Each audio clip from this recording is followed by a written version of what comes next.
Alerte coronavirus. Attention, attention, le coronavirus se transmet très facilement et fait des ravages. Pour l'éviter, le port du masque de protection est obligatoire en tout lieu.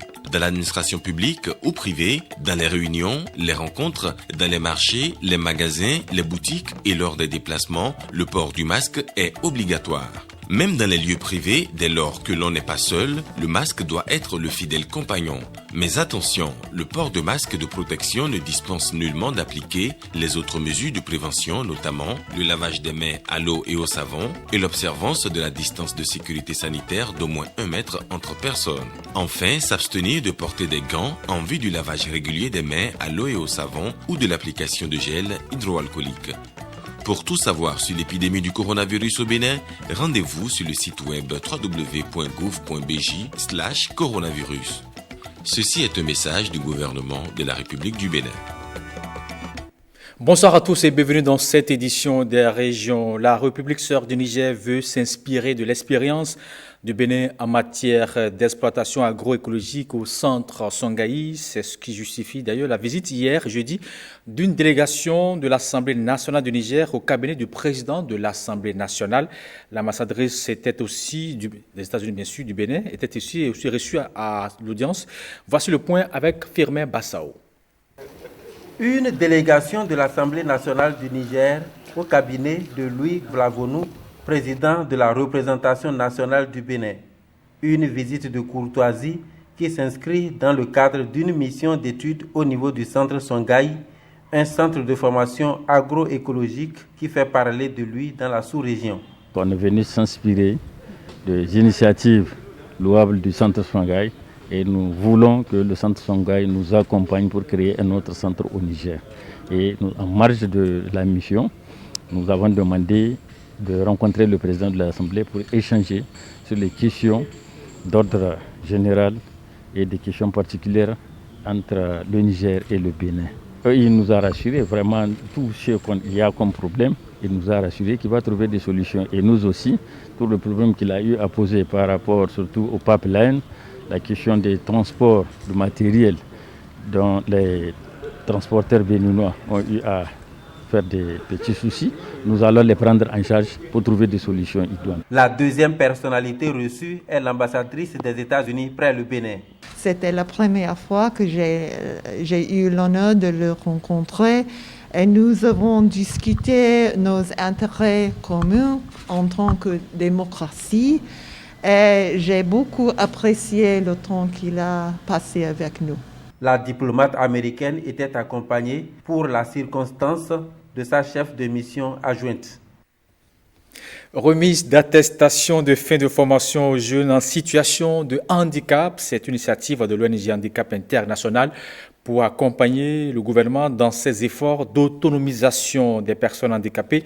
La cérémonie a eu lieu ce jeudi à Cotonou. Suivons le compte rendu de Stanislas Limpon et de Ramatou Lawani, présenté par l'ENAEC à Bazao.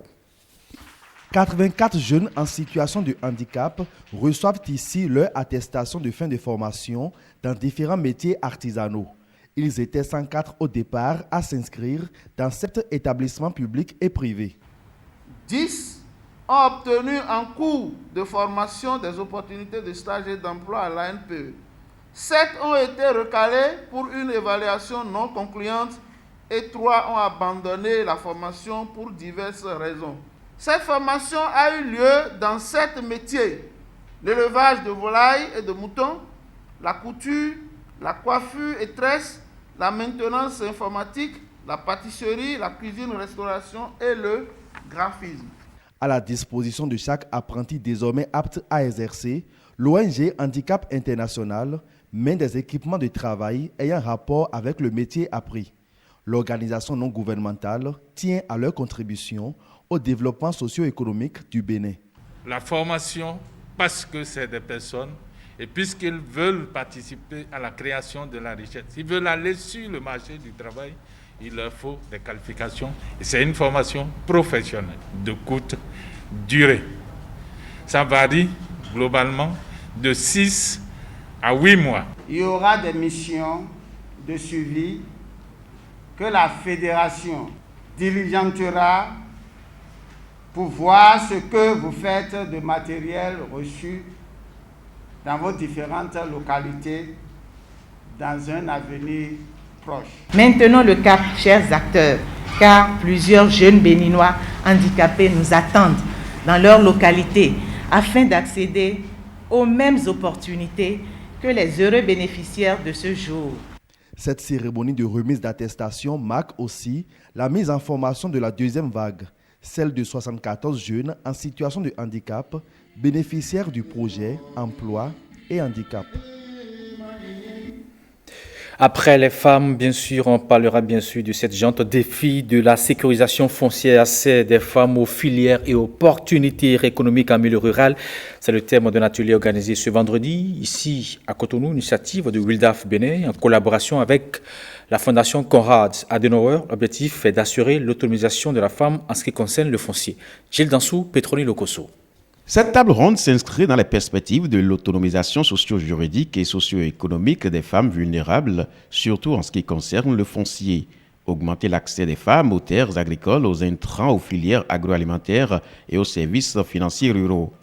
La pertinence de la présente activité se justifie alors par le fait qu'en dehors des avancées qui se constatent chaque jour un peu plus dans le domaine de l'accès, de la sécurité, du contrôle des droits fonciers, kyrielle de femmes, notamment vulnérables et résidant dans une large part en milieu rural, se font toujours déposséder, bien souvent, de leurs droits fonciers. La Fondation Konrad Adenauer appuie l'initiative et soutient l'autonomisation des femmes pour leur accès aux terres. Des études indiquent constamment que la contribution des femmes au développement reste entravée par des obstacles, à savoir les difficultés d'accès au crédit, aux filières et aux autres opportunités économiques, du droit de posséder ou d'hériter d'une propriété foncière par exemple.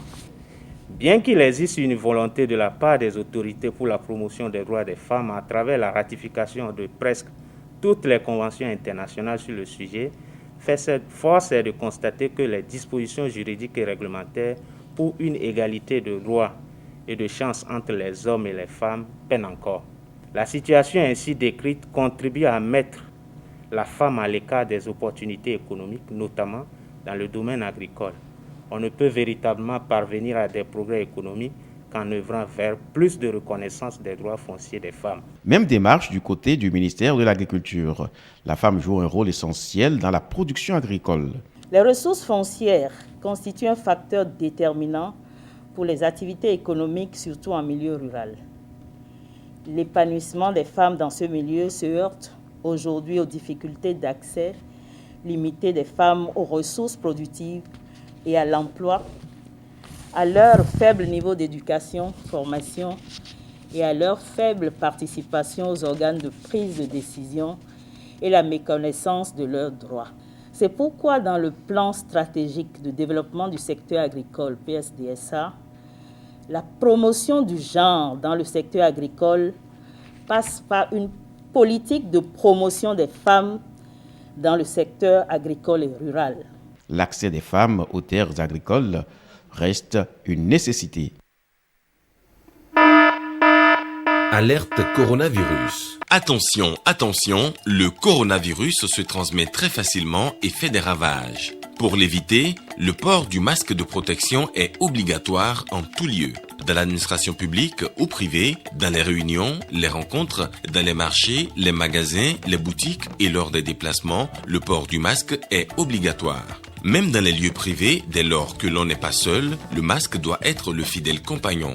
Mais attention, le port de masque de protection ne dispense nullement d'appliquer les autres mesures de prévention, notamment le lavage des mains à l'eau et au savon et l'observance de la distance de sécurité sanitaire d'au moins 1 mètre entre personnes. Enfin, s'abstenir de porter des gants en vue du lavage régulier des mains à l'eau et au savon ou de l'application de gel hydroalcoolique. Pour tout savoir sur l'épidémie du coronavirus au Bénin, rendez-vous sur le site web www.gouv.bj/coronavirus. Ceci est un message du gouvernement de la République du Bénin.